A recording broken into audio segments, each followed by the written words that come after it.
også på tredje bånd. Du tager langfingeren og placerer på D-strengen på andet bånd, og pegefingeren på BH-strengen på første bånd. Så spiller du alle 6.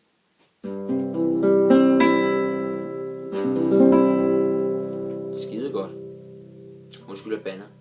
Meget godt. Det er en C-dur. Det er det, der hedder en C-dur.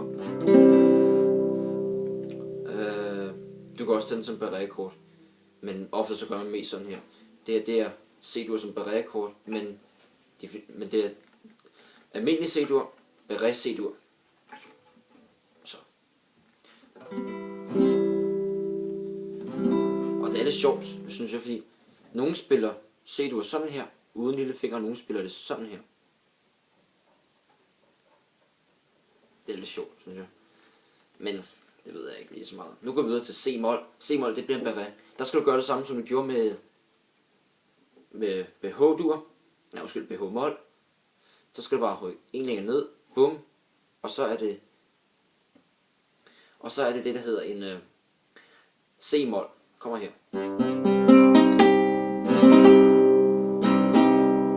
C-mol.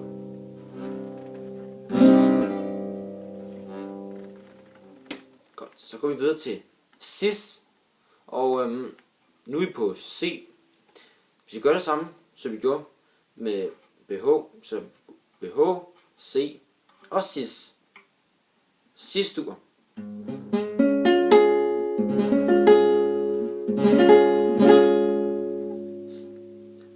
Cis-dur. Og så skal du gøre det samme, som du gjorde med BH. BH, C, cis, mol, cis-mol.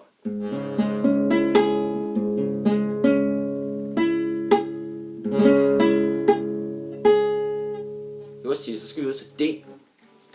Når du skal spille D-dur, så tager du pegefingeren og placerer på D-strengen. Nej, det er løgn, det jeg siger. Du tager pegefingeren og placerer på G-strengen på andet bånd. Du tager langfingeren og placerer den på den lyse E-streng, også på andet bånd. Så tager du ringfingeren og placerer på BH-strengen på tredje bånd. Og så spiller du de 4 nederste strenge. Så det er D-dur. Tager du den 5. streng med, det kan du også godt, så det er stadig en D-dur, men så en D-dur med A i bassen. Den øverste streng, den tager du ikke med. Det lyder ikke så godt. Kan du høre det? Hvis du prøver til at lytte til nogle gange, så finder du nok ud af, at det ikke lyder fantastisk. Og det stod på mig lige meget, det lyder ikke fantastisk. Du tager de 4 nederste her. Meget godt. Det er en D-dur. Og så det næste, det er D-mol. Så tager du pegefingeren og placerer på den lyse E-streng på første bånd. Så tager du langfingeren og placerer på G-strengen på andet bånd. Og ringfingeren på BH-strengen på tredje bånd. Det er D-mol. Og spiller du de 4 nederste.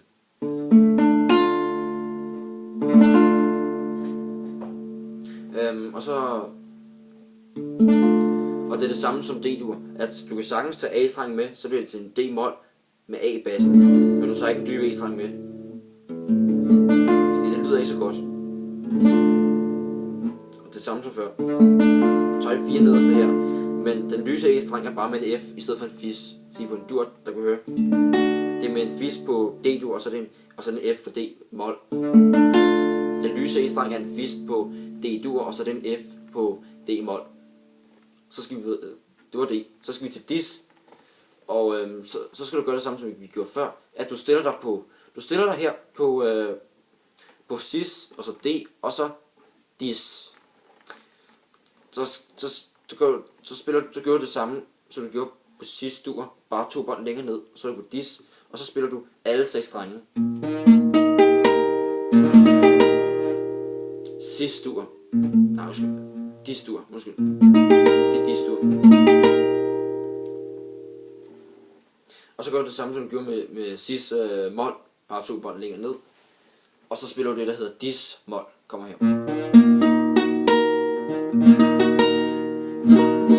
Ja. Dis-mol, ja. Det var dis. Så skal vi til E. Den er nem. Det er nummer 2 nemmest, kan jeg forestille mig. Du tager langfingeren og placerer på A-strengen på andet bånd, ringfingeren på D-strengen også på andet bånd, og pegefingeren på G-strengen på første bånd. Så spiller du alle 6. E-dur.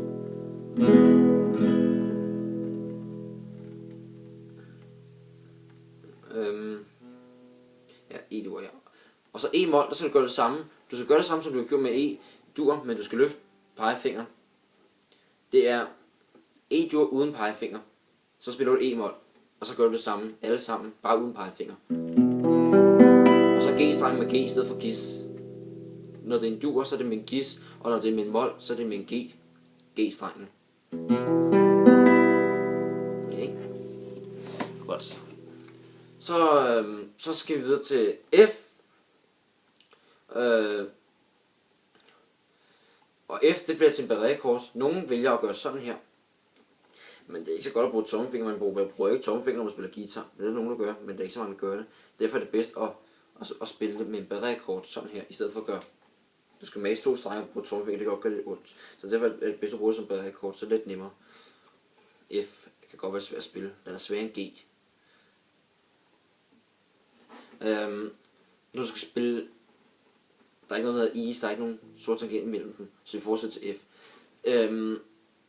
F-dur, der tager du ringfinger, sludrød, lillefinger på D-strengen på tredje bånd, ringfingeren på A-strengen på tredje bånd, langfingeren på G-strengen på andet bånd, og pegefingeren på alle strengene på første bånd. Så spiller du alle 6.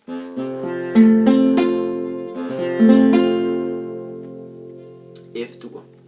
Du kan se, nu spiller du E-dur, så skal du bare længere ned, men du bliver nødt til at flytte kassen med og så lægge fingeren herover, som jeg sagde her tidligere i videoen. Så F-dur. Det er F-dur. Og så skal vi gøre det samme på E, men uden finger ved siden af. Så derfor gør vi sådan her. Vi løfter fingeren op. Vi skal ikke have langfingeren med. Så F-mol.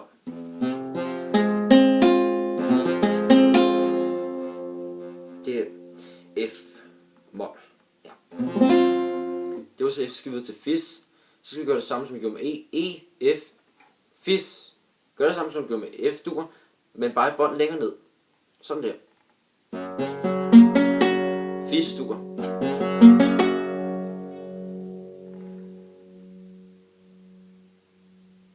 Og så løb fingrene over, som du gjorde med F-mol.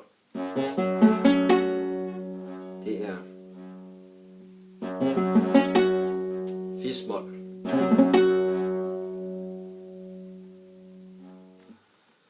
Det var fis, så skal vi videre til G. G-dur, der tager du langfingeren og placerer på den dybe E-streng på tredje bånd. Så tager du ringfingeren på den lyse E-streng, også på tredje bånd, og pegefingeren på A-strengen på andet bånd. Så spiller du alle 6.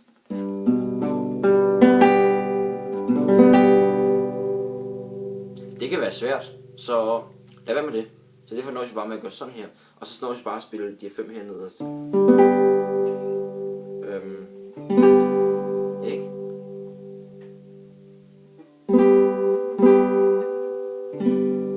Godt. Så det er G-dur. Så man kan også spille på en anden måde. Du kan også tage, når nu du har den sådan her, så kan du også gøre sådan her. Så spiller du G-dur med lys D i baggrunden. G-dur 2.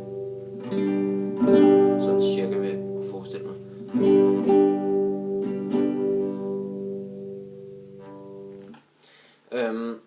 Den næste, der kommer nu, det er G-mol. Det er et barré. Så nu er du på fis, og så G, og så løfter den op, som du gjorde. Og så er det G-mol.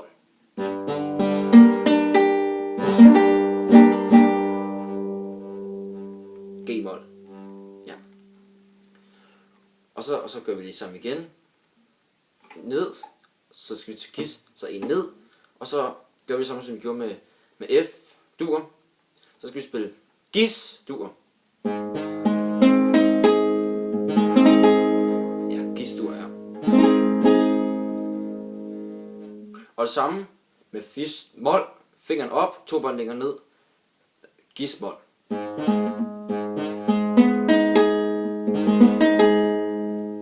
Det var det, 24 akkorder. Så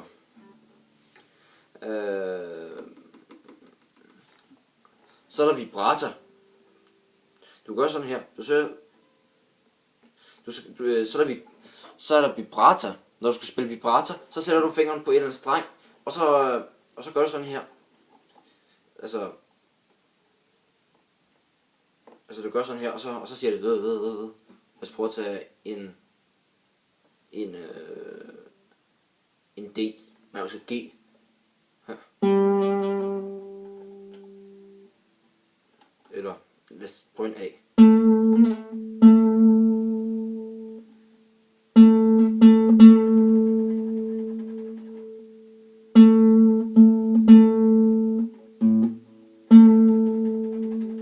Det er vibrator. Lad os prøve at tage en meget lys E.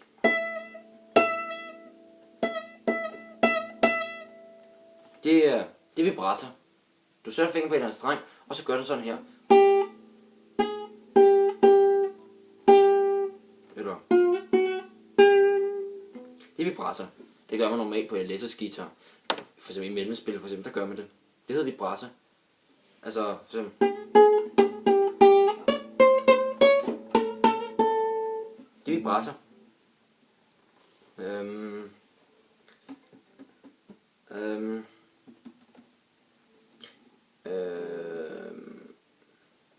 Og så er der stemmeskruerne heroppe. Du kan se stemmeskruerne. Den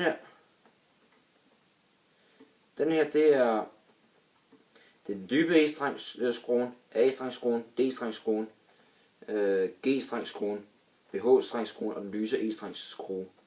Jo strammere det bliver, jo lysere bliver det, jo slappere bliver det, dybere. Men du skal helst ikke gøre det alt for lyst. Du skal gøre det alt for lyst og knække strenger, så skal du skifte den ud, og det kan godt koste penge.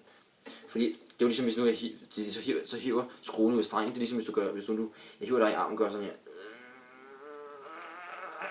Det er det samme. Det er derfor, den knækker. Det er ligesom, når en bil kommer i høje omdrejninger, så går det i stykker. Når det bliver lyst, så kan det ikke klare det. Så går det i stykker.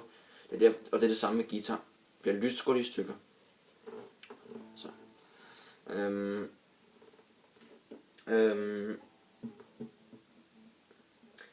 Og så strengene hernede, du kan se, de sidder fast på den her stol, ligesom violinerne gør. Stolstreng holder vi nu der. Den holder så fast på strengen, så de ikke ryger af.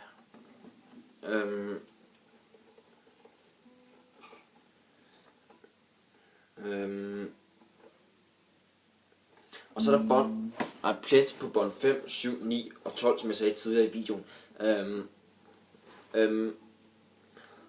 Så hvis vi lægger, lad os bruge fingeren som kasse, som jeg sagde her før.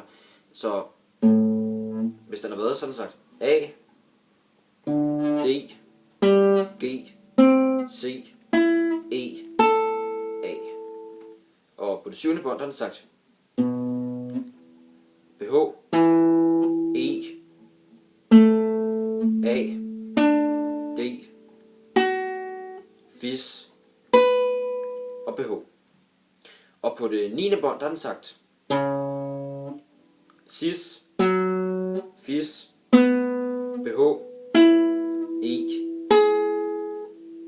Gis og Sis. Og på det 12. bånd der siger den det samme, bare lys. Altså dyb E, A, D, G, BH og lys E, bare lys. Jeg siger